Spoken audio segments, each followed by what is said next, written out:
whatever. So this tells us a lot about this most immediate phenomenology of our experience. Again, the way it is embodied in this unknown knowns. Now let me make a step further. The central mystery here is that these beliefs, even if we are aware of them, another way that we deal with them is that we transpose them onto others. There is nothing hypocritical in it, or rather, it's a kind of a sincere hypocrisy. What do I mean by this? My favorite example here is another one which I repeatedly use in my books. Do you know the Tibetan praying mills? Like you write a prayer, you put it into a mill, you turn it around, or even better, you put it on a windmill and it turns around itself. And to put it in a slightly cynical way, it's wonderful. Like, you can think about sex, whatever you want, but objectively you pray, no?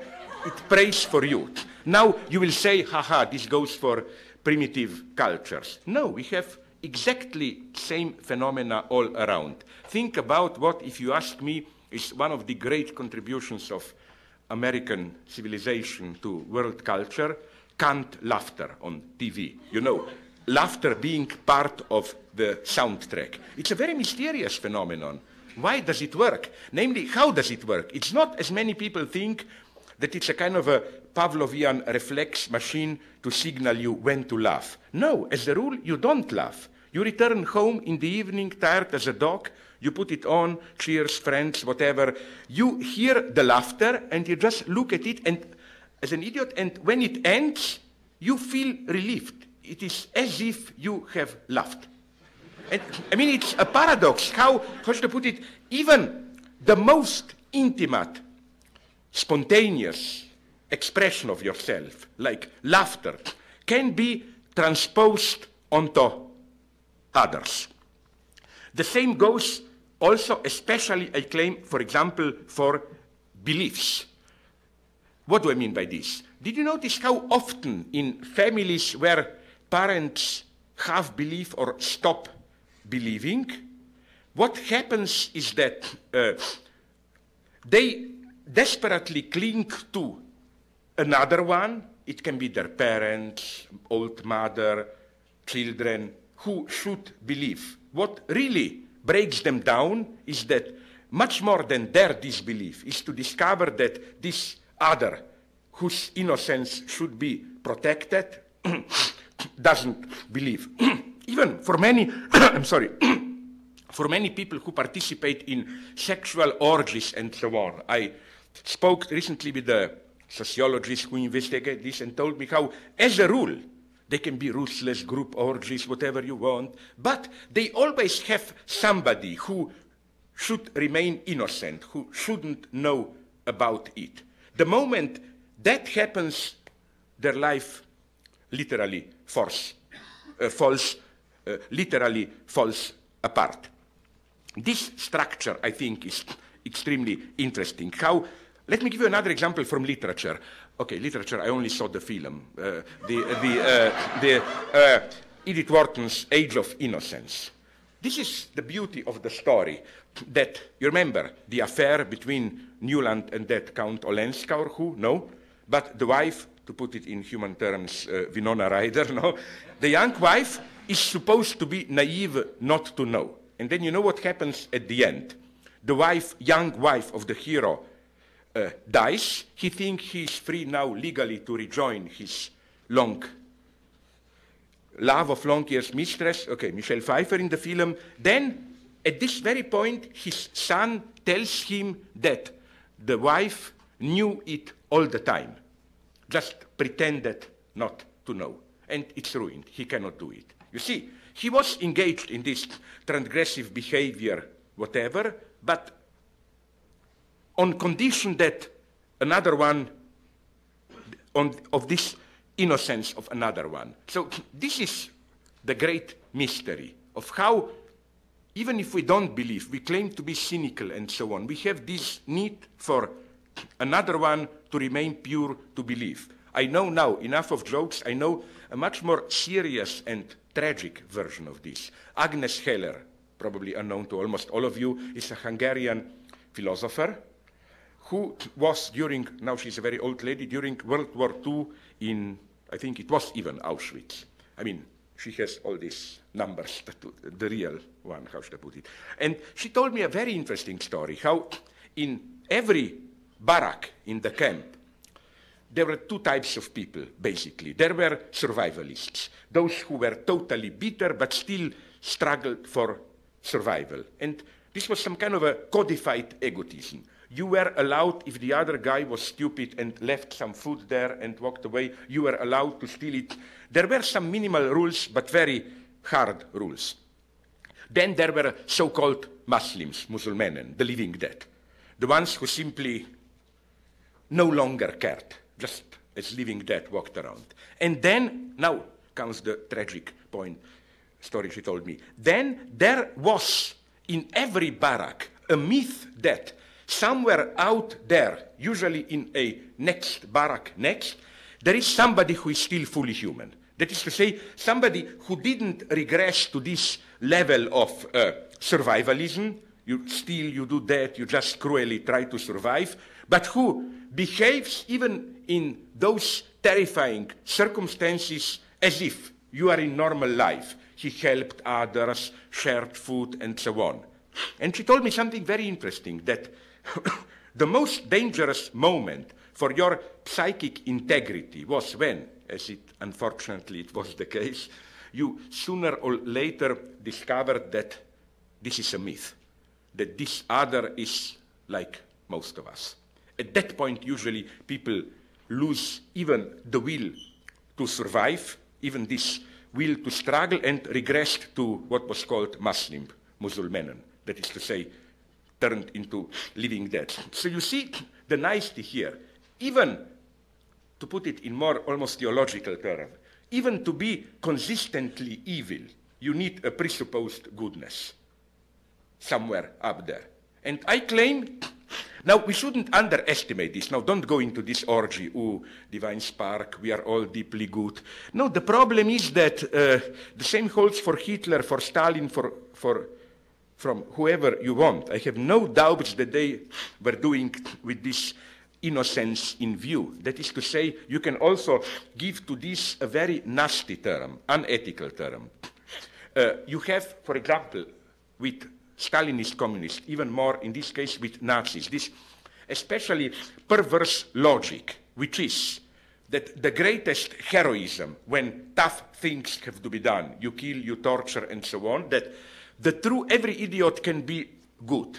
The greatest heroism is to do the necessary, tough, cruel thing to protect the innocence of the others. If you look at one of the most disgusting ethical documents, but it's still an ethical document, in the sense that, crazy as it sounds, it tries to articulate the ethics of 20th century, the famous speech in 33 October, 43, I think, of Heinrich Himmler, SS head, to officers for the preparation of Holocaust in Posen, a Polish city. He there uttered these famous phrases, claiming that Holocaust will be the most glorious chapter of German history, but the chapter which unfortunately will never be written. That is to say, the message is, we are the true heroes. It's a terrible message. The message is, you are in front of, I mean, in a way, Himmler, that's the horror of it, was bothered by a true ethical problem, which is, how could SS officers and soldiers do their dirty job, slaughtering, killing children, women, without becoming beasts themselves? His solution was this kind of a heroism, that you perceive your very evil acts as the supreme act of heroism, ready to descend into this hell for the good of the people. It's a terrifying logic. So, since unfortunately time is running, let me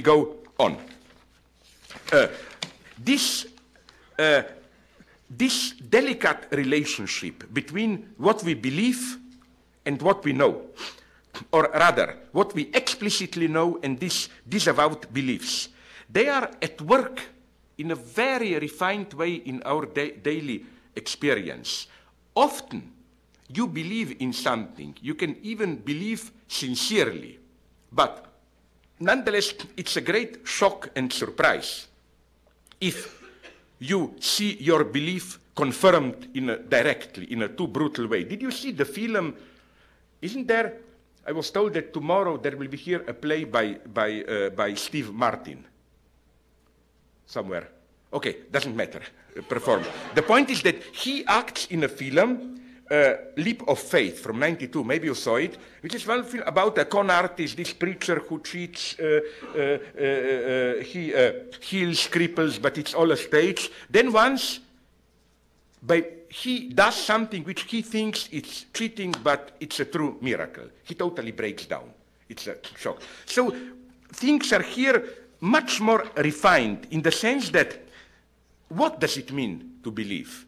Often people who believe with a distance. I often notice how religious people often pray and obey the ritual, not as Pascal thought, in order to really believe. You know that advice of Blaise Pascal to unbelievers who want to believe. You don't believe? Here it is what you should do. Simply act as if you believe. Obey the ritual, kneel down, pray, do good works, and belief will come by itself. I claim, unfortunately, that often it's the exact opposite. It's that, what if you really believe, but in a too intense way? It's horrible directly to believe. Then maybe the solution is do as if you believe, and your belief will be externalized in the ritual out there. You no longer will directly have to believe. Now, let's move to more problematic topic. This gap between what we rationally know and what we unconsciously believe tells us, I claim, a lot about our predicament, namely how we relate usually to the prospect of ecological catastrophe. This is a paradox. Basically, we know catastrophe is coming, there will be global warming, whatever, but why don't we act? Why don't we do something? I don't think it's enough, this simple leftist explanation, yes, big companies, manipulation, whatever. I claim we know, but we don't believe. That is to say, imagine yourself reading a report on global warming, horrible, this, that, but then you go out, you see sun, trees, grass, my God, you say, but this cannot really disappear. That's the tragedy, that what prevents us from taking seriously the prospect of ecological catastrophe, it's precisely this our direct immersion into our life world. These are beliefs which are part of the way we act in reality, and it's extremely difficult to renounce them. There is a very important theoretical consequence to be drawn from this, paradoxical one. You know the usual criticism of why we are in ecological deadlock. The idea is the following one. We trust too much science, abstract scientific reasoning. We should not forget that science is secondary. It's alienated secondary product of our primordial attitude, which is our being embedded in a concrete life world. You see, you feel, you sense with the earth where you live, and so on. But I claim that that's not enough. We cannot return to this immediate life world experience, because this exactly is the problem. If we are to confront properly, I claim, ecological catastrophe, we have to we have to outgrow precisely this direct embeddedness. Now, let's go on. I hope it will be a little bit more amusing what I say now. Namely, how then do we relate towards this? Where do we detect this gap in our beliefs or knowledge, this inconsistency? I know it's true, but nonetheless I don't believe it.